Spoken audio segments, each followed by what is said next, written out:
muy buenas noches, bienvenidos a Vía V. 4.200 personas. Esta es la multitud que hoy ha visitado la Confederación de Empresarios de Lugo. ¿Con qué motivo? Pues con la esperanza de convertirse en uno de los 75 trabajadores que va a contratar la multinacional francesa Leclerc, que va a montar un supermercado en las próximas semanas en la ciudad de Lugo. Fueron horas de espera y colas kilométricas.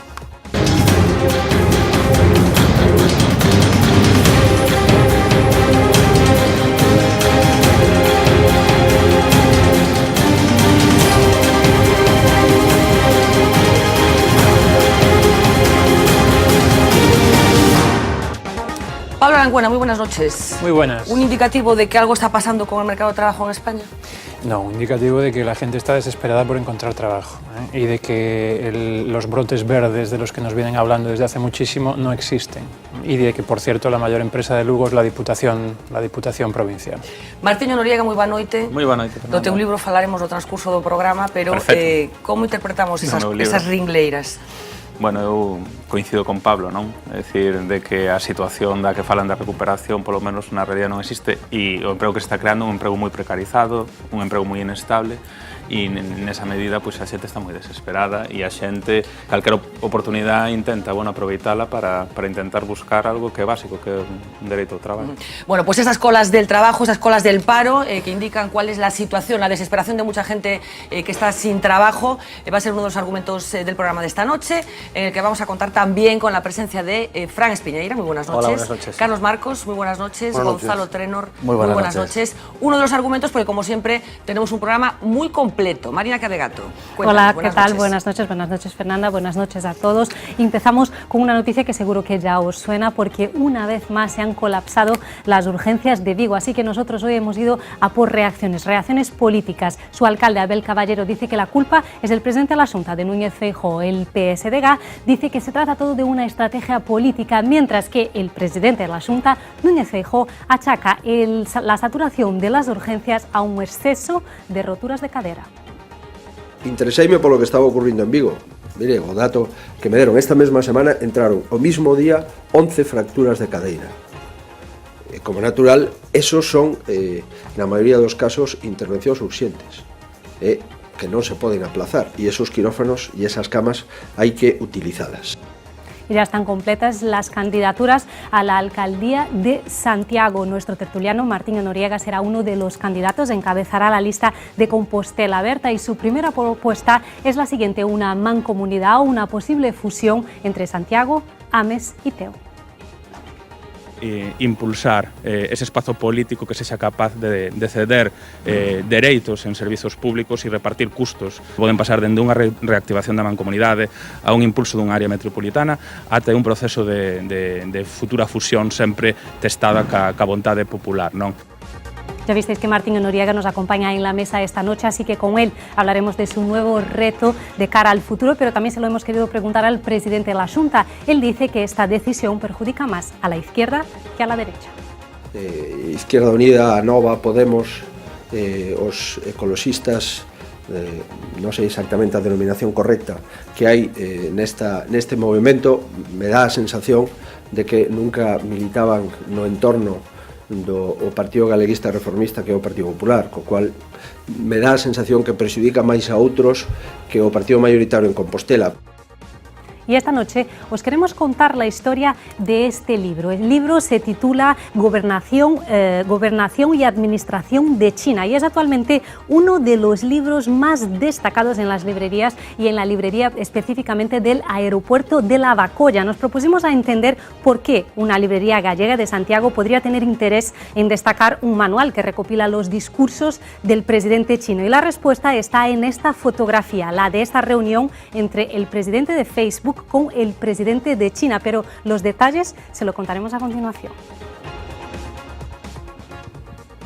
Y hemos querido invitar a Uxía Rodríguez a este sumario del programa de esta noche. Muy buenas noches, Uxía. ¿Qué tal, Marina? Buenas noches. Porque ayer, como todos visteis, Uxía nos proponía algunos emojis gallegos para el Facebook, pero la verdad, Uxía, es que hemos querido dar un paso más hoy, ¿no es así?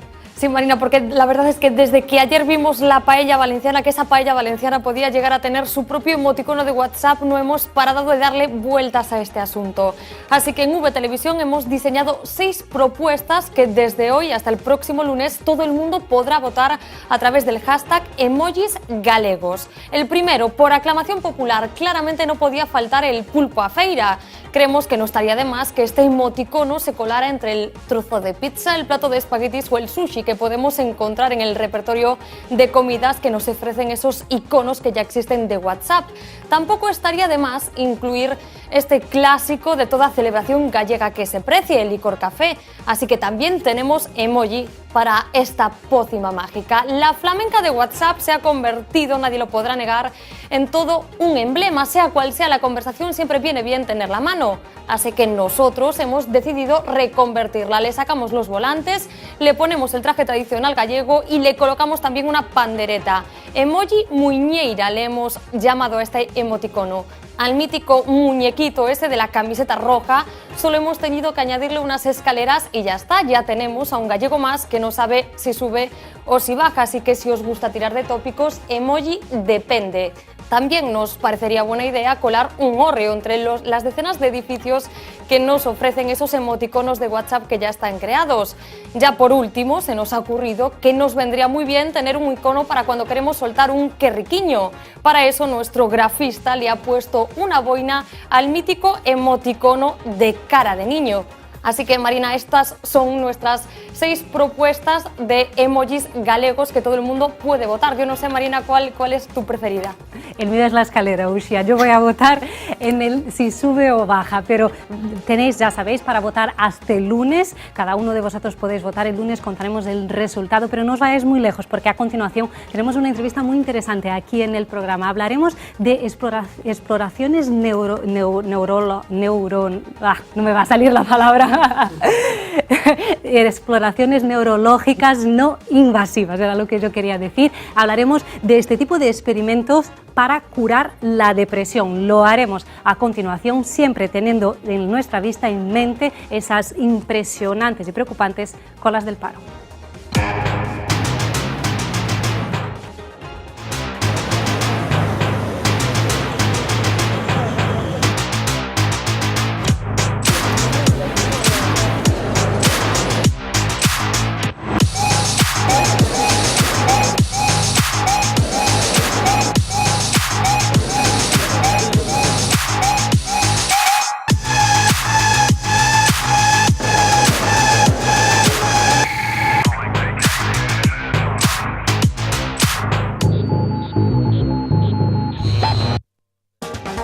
Javier Cudeiro, muy buenas noches. Hola, buenas noches. Ya te vas a convertir en nuestro neurólogo de cabecera. Estabas hace unos días aquí tratando de explicarnos esas trampas que a veces nos hace el cerebro en relación con ese famoso vestido que unos veían de una manera y otros veían de otra, pero hoy el motivo de tu presencia en el plató de Vía V es experimentar un poco. En algún plano general, nuestros espectadores habrán podido ver que tenemos una máquina que nos acompaña. Enseguida nos vas a explicar exactamente para qué sirve. La primera que se va a utilizar con carácter clínico aquí en Galicia, fruto de un año de trabajo y de conocimiento en un sitio muy interesante que es el MIT y la Universidad de Harvard. ¿Qué has ido a hacer a Harvard?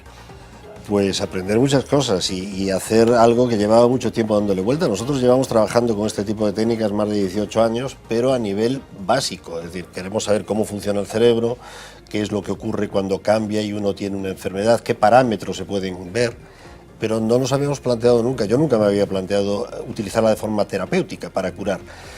En la Universidad de Harvard, en el Hospital Beth Israel, está probablemente uno de los grupos más importantes del mundo que dirige una persona de origen español, Álvaro Pascual Leone, un maestro y un pionero en el tema, y allá me fui con él intentando aprender mucho de sus protocolos y tratar a gente y ver cómo se hace allí.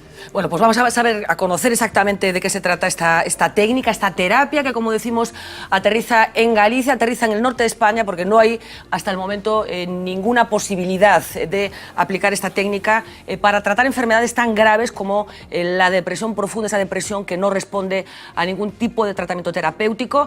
Para conocer un poco mejor de qué estamos estamos hablando, María nos va a contar algunas claves. Sí, empezamos por ahí, Fernanda, justo por el nombre técnico, es estimulación magnética transcraneal, así se llama este tipo de estimulación que vamos a hablar a continuación y que sirve, entre otras cosas, para curar la depresión. Se lo vamos a explicar. Básicamente, la depresión profunda ocurre por la falta de actividad de algunas neuronas en una parte específica del cerebro. Ahí tenéis el córtex prefrontal, por la falta de actividad de esas neuronas, así que lo que había que hacer era conseguir estimularlas, y ahí es donde entra nuestro invitado de esta noche. Lo hacen a través de descargas magnéticas en una zona específica del cerebro que tiene muchas ventajas. La primera, que no es invasiva, es decir, no hace falta ninguna cirugía, no hace falta sedación, no tiene ningún tipo de efecto secundario y tampoco produce ningún tipo de dolor. Esas son algunas de las ventajas de este tipo de tratamiento. Es una técnica pionera que, además de tratar la depresión, trata también otro tipo de enfermedades, como por ejemplo el dolor nervioso, o puede ayudar a la rehabilitación en el caso de ictus, pero podría también ser muy útil para otro tipo de enfermedades, por ejemplo para el control del trastorno obsesivo compulsivo, para la epilepsia focal o para el estrés postraumático. Es muy diferente de lo electroshock, el conocido como electroshock, porque, como decíamos, no tiene dolor, no hace falta sedación y tampoco tiene ningún tipo de efecto secundario. Y como decíamos, también es una técnica que tiene el aval tanto de Harvard como aquí en Europa de la Agencia Europea de Medicamentos. Bueno, Javier, tú eres catedrático de Fisiología de la UDC y me interesa empezar por esta parte. ¿Cómo se va a desarrollar este proyecto que tiene algo que ver con la universidad? Porque hablamos de una spin-off. Llegas de Boston y decides aplicar lo que has aprendido allí, bueno, pues ayudar a personas que están en situación con enfermedades como las que nos acaba de describir Marina. ¿Cuál va a ser un poco la relación con la universidad y cómo se va a poner en marcha el proyecto? Lo que se trata, lo que estoy pretendiendo hacer, estoy inmerso en muchos papeleos para esto, es crear un spin-off precisamente para dar un retorno a la universidad lo que yo he aprendido en la universidad. A fin de cuentas, los experimentos iniciales que nosotros hicimos para entender cómo funcionan estas técnicas fueron realizados en la universidad. El hecho de que yo haya podido estar un año entero sabático allí se debe a que la universidad me lo ha permitido, entonces me parece justo hacerlo así, y además es, yo creo que el instrumento perfecto para que se pueda compatibilizar lo que es mi labor docente, mi labor investigadora y una labor en la práctica clínica. Entonces en eso estamos. La universidad, como sabes, en las spin-off participa en el capital social y yo creo que es la fórmula más adecuada en cuando se materializa. ¿Está en marcha ya? Quiero decir, ya se puede, gente que nos esté escuchando y que esté en una situación posible de convertirse en usuarios de esta tecnología, ¿pueden hacerlo ya? Sí, hemos empezado a trabajar ya, mientras estamos, ya te digo, con todo el papeleo, hemos empezado con mucha ilusión en el Instituto Médico Arriaza y Asociados, que desde el principio se han brindado fantásticamente a darnos todos los apoyos y allí estamos muy bien, y ya hemos empezado a ver pacientes y a tratar pacientes. Esto tiene una semana de recorrido, o sea que no te puedo decir mucho más. Está recién inaugurada, digamos. Cuéntanos un poco cómo es la técnica. Yo creo que seguro que eres consciente de que hay bueno, pues ciertos prejuicios o ciertas, no sé qué palabra utilizar, ciertos desconocimientos en relación con el funcionamiento del cerebro. Puede haber gente que diga, buf, me van a meter algo ahí en la cabeza y van a cambiar mi comportamiento. Explícanos exactamente de qué estamos hablando y por qué puede ser eficaz para estas enfermedades. Bueno, estamos hablando de una técnica evidentemente muy seria que utiliza un principio físico conocido desde hace muchos años, que es la ley de Faraday, del electromagnetismo. Una corriente eléctrica genera un campo magnético y ese campo magnético genera otra corriente eléctrica, que en este caso coincide en el medio de nuestro cerebro, de la corteza cerebral. Dado que trabajamos con campos eléctricos y las neuronas, nuestras células nerviosas, funcionan con campos eléctricos, evidentemente podemos interferir en su funcionamiento. En muchos casos nos va a intentar mejorar actividades que están deprimidas, como estábamos hablando en el caso de la depresión, y en otros casos nos va a interesar lo contrario, disminuir la actividad de zonas... hiperactividades, ¿no? Piensa en una epilepsia, por ejemplo. Entonces, eso es la capacidad y la belleza de la técnica. Nos permite neuromodular para arriba o para abajo, dependiendo de los protocolos que utilicemos. Y ahí está el kit de la cuestión. ¿Qué protocolos hay que usar y qué zona del cerebro hay que estimular? Para eso hay más de 20 años de investigación en sitios muy importantes como este, en donde se han ido perfeccionando poco a poco los protocolos, y es realmente una maravilla poder haber disfrutado de ellos y decir que esos protocolos son los que yo voy a utilizar. Técnica autorizada por la FDA, en el caso de Estados Unidos por la Agencia Europea del Medicamento, en el caso de Europa. ¿Qué recorrido tiene esta técnica en el caso de Estados Unidos, que supongo que es donde más tiempo lleva funcionando? Pues para que veas, mira, la primera vez que se introdujo un aparato similar al que tenemos aquí, pero más antiguo, fue en la Universidad de Sheffield, en Inglaterra. Sí. con propósitos puramente experimentales. Esto fue en el año 1986. Desde el 86 hasta el 2007-2008, que la FDA aprobó la utilización de estas máquinas para el tratamiento de la depresión farmacoresistente, han pasado un montón de años. Esto nos está diciendo que la ciencia no admite recorridos cortos, no admite atajos. Hace falta mucho tiempo, mucho trabajo para que realmente algo funcione. Ese ha sido el recorrido. En el 2008 ha sido aprobado, en Europa se estaba haciendo también, ahora tiene el respaldo de la Agencia del Medicamento, el respaldo de muchos profesionales y de muchas universidades tan prestigiosas como la de Harvard, Oxford, claro, sin ir más lejos, y se está utilizando en Europa también. Habla un poco de la depresión. Hablamos de una enfermedad, se comentaba, hay casos de depresión que no hay forma de abordarlos con el arsenal farmacológico del que disponemos en estos momentos. ¿Qué sucede con estas depresiones? Hay mucha gente afectada por este tipo de depresiones y cómo suelen ser los cuadros, ¿por qué es tan inabarcable, digamos? Bien, depende de dónde miremos las estadísticas, pero vamos, si hacemos caso de la Sociedad Americana de Psiquiatría, alrededor del 40 o 50% de los pacientes depresivos mayores no tienen una respuesta a los fármacos o tienen una respuesta insuficiente a los fármacos. Estos son los no respondedores. Entonces, en estos casos, estos pacientes que tienen una anedonia, es decir, no tienen placer por la vida, sienten muchas veces tendencias suicidas, en fin, sufren mucho. La alternativa que tiene, que es una muy buena alternativa, es la terapia electroconvulsiva, con algunos de los efectos secundarios que ya hemos comentado. El electroshock, para entendernos. Bueno, no es el término más correcto. Bueno, pero para que la gente, estamos hablando un poco de esto, ¿no? Sí, es cierto. Desde los primeros electroshock, esos que nos han hecho tener miedo en las películas antiguas, hasta el electroshock de hoy, hasta la terapia electroconvulsiva, también hay un largo recorrido. Ahora es una técnica muy efectiva, que se hace con gran seguridad, pero es, digamos, la salida final al problema. Si los psiquiatras americanos y en otras partes del mundo están recomendando que antes de eso se pueda utilizar la estimulación magnética transcraneal para intentar aliviar el sufrimiento de esos pacientes que no tienen alivio de otra ¿Y está funcionando? Está funcionando, está funcionando. Hay una serie de estudios muy grandes, de hecho por eso la FDA lo ha aprobado, estudios multicéntricos que se realizaron por allí, en donde hay una tasa de respondedores de alrededor entre el 50 y el 60%. Es decir, de esas personas que no tenían arreglo, más de la mitad, en muchos casos, responden y o su depresión se mitiga completamente o disminuye mucho. Con lo cual, si no tienes nada, es una alternativa francamente buena. Bueno, vamos a seguir hablando con Javier, pero vamos a hacer una prueba in situ. Sí. Esto es muy fácil con Javier, siempre que viene aquí hacemos pruebas. Aún recuerdo aquel momento con Marina, precisamente probando café, creo recordar, y las dificultades que tenía en cuanto alguno de los sentidos no participaba, digamos, de la percepción. Así que vamos a decir a Luis Balado que empieza a acercarse aquí al plató de Vía V, que va a ser el conejillo de Indias que va a utilizar Javier para que la gente, nuestros espectadores, puedan ver cómo funciona este aparato. Hablábamos de la depresión, pero ya apuntaba Marina también que no solo para la depresión. ¿Qué más recorrido tiene este procedimiento? Hay varias indicaciones, fundamentalmente 3 o 4 indicaciones que la agencia... Ahora vamos a hablar de Europa, que es en donde estamos, sí, es muy similar en Estados Unidos, que la Agencia Europea del Medicamento contempla. La primera es la depresión, ya lo hemos dicho. La segunda es el dolor neuropático, es decir, el dolor de origen nervioso, que es un dolor en muchos casos intratable.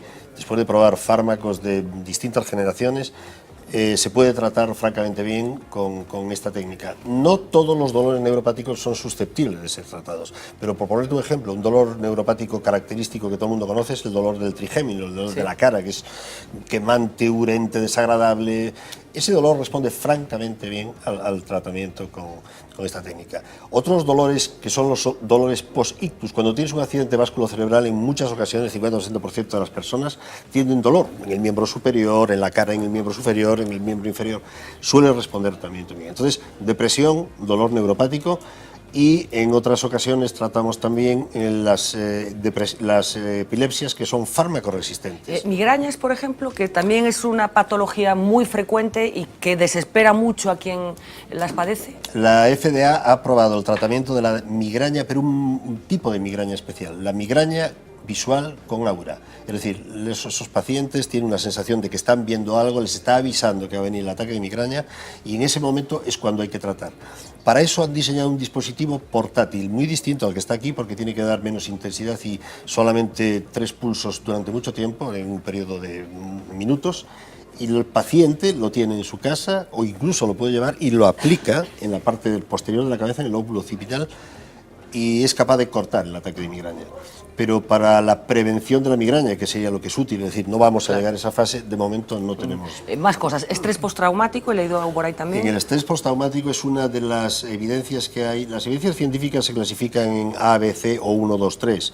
La evidencia tipo A es la que está completamente probada, la otra es la que es posible, otra es la que es probable. Es decir, estamos hablando del estrés postraumático como evidencia probable. ¿Qué significa esto?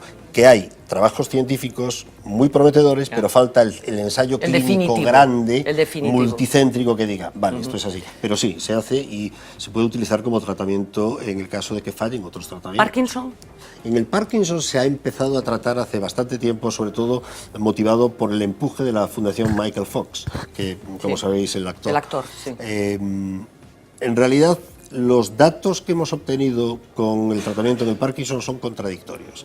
Por lo tanto, está excluido de lo que diríamos un tratamiento probado. Merece la pena seguir investigando protocolos. El problema son los protocolos. ¿Cuál es el protocolo adecuado? Pero de momento no diría yo que es una eficacia probada para el Parkinson. Bueno, en cualquier caso es una puerta que está empezando a abrirse y que, por lo que me dices, bueno, tiene muchas posibilidades de ir creciendo y avanzando. Hablábamos de asuntos que tienen que ver con el cerebro, con esa cosa que tenemos todos, algunos más sofisticada que otros, dentro de la cabeza, pero ¿sirve para otras cosas? ¿Sirve para otro tipo de rehabilitaciones que no tienen que ver con el cerebro? Se está utilizando en cualquier tipo de rehabilitación en la que el sistema nervioso esté implicado, ¿de acuerdo? Lo que ocurre es que se están viendo otras posibilidades alternativas para tratar problemas cognitivos o incluso producir lo que se llama el aumentar las capacidades cognitivas de los individuos. Ya no me refiero solamente a esta técnica, la TMS, estimulación magnética transcranial, sino otra parecida a su hermana pequeña, que es la estimulación por corriente directa, en inglés TDCS. Esa técnica se está utilizando desde la Armada Americana hasta laboratorios en Oxford, porque se ha visto que utilizada convenientemente puede hacer que las personas tengan mejor desempeño cerebral. Es decir, para hacerlo más fácil, que puedas aprender antes una tarea que tendrías que aprender con mucho más trabajo.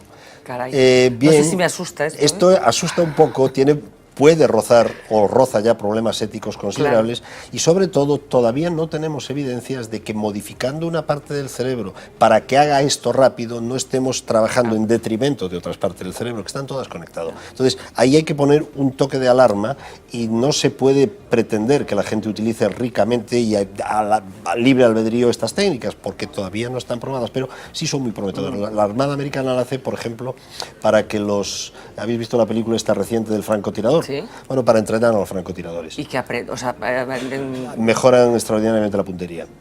Eso es lo que dicen. En fin, cada vez, cada comentario que haces me asusta un poco más. Yo no recomendaría para nada este tipo de cosas porque, repito, hay que poner una línea muy clara entre lo que es puramente experimental y lo que está probado para utilización terapéutica. Esto es puramente experimental y además roza terrenos que a mí no me gustaría tratar como científico. Bueno, decíamos que vienes de Boston, que vienes de nada más que del MIT, de la Universidad de Harvard. La semana que viene es la Semana del Cerebro, me advertías antes de empezar esta conversación. Yo no sé si vienes sabiendo más cosas, las muchas que ya sabías del cerebro cuando te fuiste allí. Yo tenía un amigo y sigo teniendo un amigo catedrático de la Universidad de Santiago, Antonio Canedo, que me decía siempre cuando yo hacía la tesis: el saber ocupa lugar. Me decía Antonio, pero eso no es lo que nos dijeron. El saber ocupa lugar. Entonces, ese es el problema. Yo he aprendido muchas cosas, pero probablemente haya olvidado otras cuantas, ¿no? Lo he pasado francamente bien, es una ciudad fantástica, Boston, y es un sitio donde si uno quiere realmente tener una vida científica, una vida cultural plena, la puede tener. Envidia de cómo se puede bueno, pues estimular el conocimiento. Sí, claro, envidia por supuesto que sí, pero tenemos que saber en dónde estamos. Es decir, nosotros estamos en un sitio privilegiado también, porque a los americanos, estaba ahora hace poco tiempo Obama diciendo hay que solucionar este problema de los endeudamientos de los estudiantes al acabar la carrera, que efectivamente sí los tienen. Nosotros tenemos una universidad, hemos tenido hasta ahora una universidad prácticamente gratis, o por lo menos muy poco costosa, una buena universidad. Lo que pasa es que yo no estoy de acuerdo con los que dicen que bueno, que tampoco es cuestión de dinero. Sí es cuestión de dinero y es cuestión de gastar bien el dinero también en la universidad. Envidia, sí, muy sana. Bueno, vamos a hacer una cosa, nos vamos a levantar, Javier, va a entrar Lois, nos van a poner una banqueta, yo no sé si... Javier va por allí. Yo voy por aquí, sí. Venga. Pues Lois Varado, muy buenas noches, Lois. Buenas noches. Hoy te va a tocar Lois, ejercer de conejillo. Os dejo. Tú, Javier, nos vas explicando lo que vas haciendo con Lois. Lois se pone en tus manos, Sí, sí. tú sabrás. Primero, tú sabes dónde, Harvard, ¿no? sabes dónde te has metido, ¿no? Sí, sí, sí. Bueno, bien, esto suele funcionar casi siempre y casi siempre sin problemas. En tu caso, Perfecto. no sé yo. Perfecto. Es todo broma, es toda una broma. Bueno, este es uno de los aparatos que se utiliza para este tipo de técnicas, es el hermano pequeño de los que utilizamos en la clínica. No permitiría hacer tratamientos clínicos porque no tiene ni la potencia ni permite hacerlo durante mucho tiempo, pero sí nos va a permitir demostraros cómo es una técnica no invasiva, es decir, desde fuera, utilizando esto, yo voy a meterme en el cerebro de, ¿cómo se llama? Lois. De Lois, para que hacer cosas, aunque él no quiere que yo las haga. Entonces, eso suena esotérico, ya lo sé. Bueno, esto es por ser finos, lo de esotérico. Suena esotérico y peligroso, pero lo vamos a hacer. Cada vez que escucho peligroso es como que me vengo más arriba. No tienes arriba, ¿no? Mira, el ruido que vas a oír, pero no que va a pasar, va a ser algo así, escucha. Espérate, le voy a poner que funcione. Va a ser así. Tac. Cuando oigas un tac, algo va a pasar, ¿de acuerdo? Vale. Vas a notar como un pequeño golpecito en la cabeza. Vale. Nada más. Entonces, lo que vamos a hacer es lo siguiente. Esto genera, en esta bobina que veis aquí, esto es bobina de cobre, está arrollada, se genera un campo eléctrico, una corriente eléctrica que fluye así, y esta corriente eléctrica es muy breve, que en cada pulso son 300 microsegundos, o sea, sube y desaparece muy rápido. Esto genera un campo magnético perpendicular, es decir, hacia abajo en la bobina. Es importante que sea perpendicular porque así va a entrar en el cerebro de Lois, ¿de acuerdo? Y al entrar ahí se va a encontrar con nuestras neuronas, con nuestros axones, con nuestras conexiones, que también tienen actividad eléctrica, y ese campo magnético va a generar una corriente eléctrica que va a interferir con su cerebro. En este caso lo que vamos a hacer es estimular la parte de la corteza motora que controla el movimiento de la mano. Puedes estirar la mano izquierda. Él no va a hacer nada voluntariamente, es decir, él está con la mano Él no va a extendida. hacer nada voluntariamente, lo voy a hacer yo por él. Entonces vamos a estimular la corteza, como le estoy diciendo. Lo que vamos a ver es que se le va a mover, si todo funciona bien, la mano, tal que así. ¿Vale? Tú no la quieras mover, hazme el favor. No. Yo te he pagado bien, pero no olvídate de eso, tú no muevas nada. A ver, cierra el puño y haz toda la fuerza del mundo para no moverla, ¿vale? No quieras moverla, ¿de acuerdo? ¿Estamos ahí? No, yo. Sí, sí. La sigues moviendo. ¿Duele? No. Bien, esto es porque estoy estimulando en una zona, que es esta zona de aquí, que controla los músculos de su mano. Pero para que veáis que el cerebro es así, está compartimentalizado, hay zonas que hacen una cosa y otras otra. Si hacemos esto mismo, pero en lugar de pon la mano otra vez como la tenías. ¿Cerrada también? Sí, como quieras. Vale. En lugar de hacerlo, le damos aquí atrás, que es la corteza occipital, excepto porque está asustado, no se mueve nada, ¿de acuerdo? Porque esta parte del cerebro lo que hace es controlar la visión. Esta parte del cerebro lo que hace es controlar el movimiento. Claro. Pero ¿y la visión no se ve afectada como consecuencia de...? Si le pongo el estimulador en el medio y aumento muchísimo la intensidad de estimulación, porque esta zona es muy difícil de estimular, lo que verá son lo que llamamos fosfenos, es decir, lucecitas. Pero no se lo vamos a hacer. A ver, échate un poco para la derecha. Para la derecha. No lo vamos a hacer, Me proponían... Se llamaban fosfenos, si no lo sabía. Mira, vamos a ver, entonces ahora esto es el otro lado, ¿de acuerdo? Entonces estamos aprendiendo, se baña en el cerebro, hay que enseñar a la gente Exactamente. que la parte derecha del cerebro controla su mano izquierda. Y ahora levanta las dos manos. Lo que ahora voy a hacer es, dado que estamos en el otro lado, intentaremos que estimule, ¿qué mano? La La contraria. derecha. Pues espera, que se nos fue esto. Es que se apaga por seguridad, se desarma el solo. Para darle más dramatismo. Para ¿no? darle más dramatismo. Caray, tienes mucho más sensible ahí esa lo dimos parte. bien. Bom, ¿vale? Sin embargo, la mano izquierda, relaja la mano porque es que si no va a ser peor. ¿Qué mano? Las dos. Vale. ¿Vale? ¡Pum! ¿De acuerdo? Bueno, pues esto es lo que hace. La parte izquierda controla la parte derecha, la parte derecha la parte izquierda. En fin, se pueden aprender muchas más cosas. Se podría hacer, si tuviéramos tiempo y muchas ganas, un mapeo de esa zona, de manera que podríamos ir estimulando selectivamente, no toda la mano, como lo hice de una manera grosera, Sí. sino dedo a dedo, y prácticamente siendo muy precisos del músculo punto a en que se músculo. estimula, porque cuando se trata de atender a personas, ¿se puede ser así de precisos? A la zona a la que intervienes es una superficie muy pequeña y que va muy al problema concreto que tenga que ver con esa zona. Utilizando el instrumento adecuado y utilizando una persona entrenada con experiencia, se puede llegar a estimular territorios tan circunscritos como 1 centímetro, 1,5 centímetros, que es muy pequeñito. Eso nos permite, por ejemplo, estimular la zona de los músculos de un solo dedo, o de los 2 dedos, o los que nos dé la gana, o en el caso de la depresión, ir a una zona más adelantada y centrarnos en una zona que tiene un diámetro bastante más grande que 1,5 centímetros. Pero... Te voy a hacer una pregunta que probablemente es una tontería, pero desarrollando esta técnica, ¿podría facilitar el movimiento a personas que, por ejemplo, tienen una tetraplegia? Facilitar el movimiento no, pero tratar algunos de los problemas que tienen los parapléjicos o los tetrapléjicos, por ejemplo la espasticidad, es decir, esta rigidez, este dolor que tiene porque le quedan los músculos muy contraídos, la espasticidad es un problema, sí se puede, y de hecho se trata con estimulación magnética o con estimulación por corriente directa para tratar. Habías puesto el caso de los parapléjicos tetrapléjicos, el caso del dolor neuropático que también tiene y el caso de la espasticidad. Y en cualquier caso, recorrido le ves a esta técnica, que está en pañales, digamos, o está empezando a crecer, ¿no? Está trabajándose muy bien en una serie de partes que ya están muy bien acotadas y son las que, repito, tienen una indicación terapéutica clara. El resto es experimental y de momento hay que saber poner bien la línea. No todo el mundo lo hace, poner la línea, y hay tendencia por algunas personas, quizá por desinformación, a hacer cosas que no Bueno, esto sucede en todos los ámbitos de la ciencia, ¿no? Hay gente que no utiliza bien. La última, hombre, pero ahora bajito, solamente para que veas que se puede hacer contraer un músculo de la mano. Yo te lo hice desde el cerebro, la orden sale de aquí, cruza al otro lado, todos los nervios por aquí y hace que se muevan los músculos. Pero si en lugar de hacerlo desde el cerebro, lo puedo hacer desde aquí, por aquí pasan los nervios, ¿verdad? Bueno, pues eso es lo que vamos a hacer ahora. Si encuentro el pedal, que está aquí, fíjate, es exactamente lo mismo, pero ahora dándole... Wow. Ay, caray. ¿Y tú no notas nada, Lois? Yo... Un calambrazo. Sí, una especie de calambrazo como cuando das contra la silla, pero más fuerte. Se puede bajar la intensidad, está alta para el brazo, porque aquí los nervios son mucho más superficiales que aquí, entonces la intensidad llega mayor. Pero bueno, se puede hacer igual. Pero doler no duele, ¿eh? Aguantaste muy bien. Bueno, pues Javier, de verdad, pues un placer, como siempre. Un placer a vosotros. Un placer porque, bueno, ver las cosas in situ es mucho más interesante que simplemente escuchar la explicación teórica.